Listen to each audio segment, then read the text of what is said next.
You know, when we think of our beautiful home state of Kansas, many images come to mind, but I know one that comes to mind for just about every Kansan is the tallgrass prairie.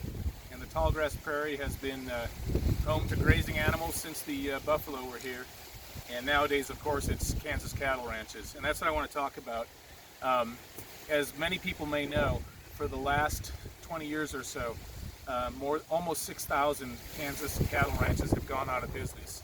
This is a huge crisis in ranching, and it is something that many people don't want you to know about if you're not aware of it, and if you are aware of it, they want you to keep quiet. Well, many people who are watching this are intimately familiar with these numbers, but for those who aren't, they're pretty staggering. Right now, the average rancher in Kansas loses about $200 per head of cattle. Meanwhile, the beef packer is gaining $1,500 per head of cattle. The price per pound, it fluctuates, but right now it's around $1.10 that the rancher gets when he sells the cattle.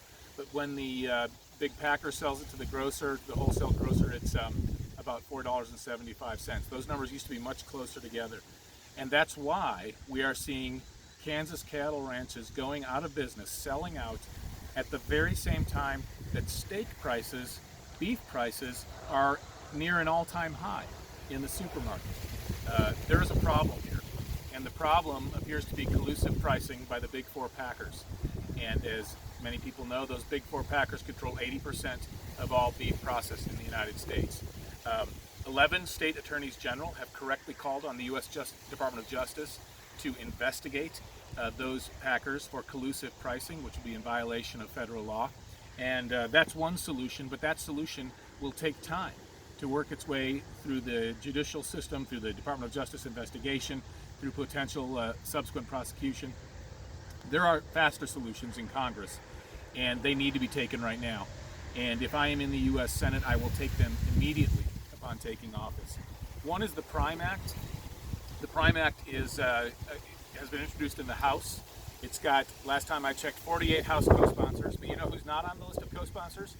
Roger Marshall, the representative from the 1st District of Kansas. He will not support this bill, which I do support, which would give badly needed relief to the Kansas cattlemen, the cattlemen of Kansas, the ranchers of Kansas, by bringing back small and medium-sized packers onto the market so that there are more places to market cattle and it'll be more transparent pricing. Basically what the PRIME Act does is it deregulates the small and medium-sized packers. They wouldn't have to meet the costly regulations of the USDA and would need to meet only statewide regulations, state-level regulations, and could market their beef anywhere within the state of Kansas. But unfortunately, Roger Marshall is not representing the cattlemen of Kansas. He opposes the PRIME Act. And so people need to know that we are 180 degrees on different sides of this issue. I stand with the cattlemen, not with the big packers who are driving Kansas cattlemen out of business. The second legislative solution is the 5014 Act that Chuck Grassley, U.S. Senator from Iowa, has proposed and is trying to move through the U.S. Senate. He needs more help. He needs me there to help him get it through in the U.S. Senate. The 5014 Act would force the big packers to buy at least 50% of their cattle on the spot market and take possession within 14 days. And that would make it more difficult for them to manipulate prices in the long-term contracts that they're currently using. Again, Roger Marshall won't say he will support the 5014 Act. I am vocally in support of it. We have got to take action.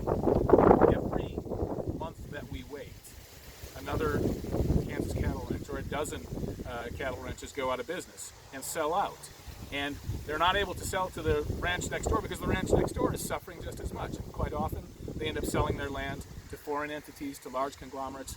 And every time that another Kansas cattle ranch is sold, we lose a little part of our soul in this state. And this is a problem. We've got to stand up to it. We've got to stand up to it right now.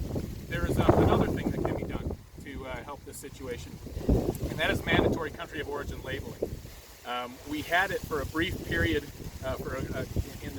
about 5 years ago. We had it in effect, and this, of course, tells the buyer of the steak at the supermarket where it came from.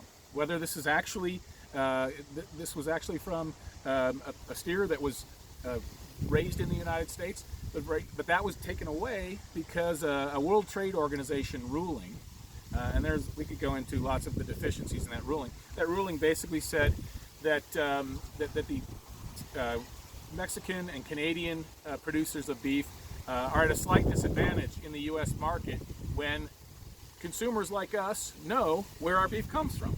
Well, duh. That's not rocket science, and that was a stupid World Trade Organization ruling. Of course, when you label any product, whether it's food or anything else, what the country of origin is, there is a chance that products made from the buyer's country will have a slight advantage. I think if that World Trade Organization is the excuse being used, that ruling is excuse being used, then let's just get out of the World Trade Organization. That was only started in the 1990s under George H.W. Bush's dream of a free trading world where there would never be countries that tried to gain advantages for themselves. Well, guess what? George H.W. Bush's dream didn't materialize. And we don't need to be in the World Trade Organization. We can have bilateral trade agreements like we did before the WTO existed. So I say let's stand with Kansas Cattlemen, not with an internationalist organization like the WTO. And let's point out that there are some people in Congress who will not stand with Kansas cattle ranchers. We have to take a stand. We have to take it now because part of the American soul is dying, and I'm not going to let it happen.